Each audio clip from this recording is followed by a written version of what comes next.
লাস্টে একটা বার চিন্তা করেন কপাল আসলে কতটা খারাপ হইলে এরকম গোবর খাওয়া জাতি আমাদের প্রতিবেশী হইতে পারে।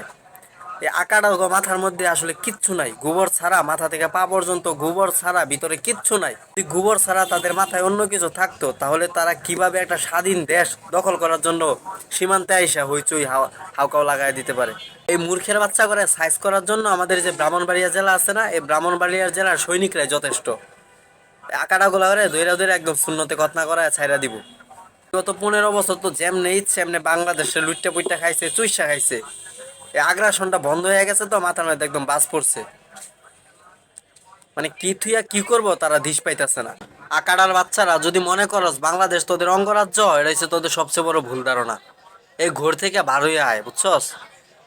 একটু সভ্য জাতি হওয়ার চেষ্টা কর। দেশের এই খারাপ সময়ে যে সমস্ত কুলাঙ্গাররা ভারতের প্রতি নমনীয়তা দেখাইতেছে এগুলো হচ্ছে জাতীয় মির্জাফর। এই জাতীয়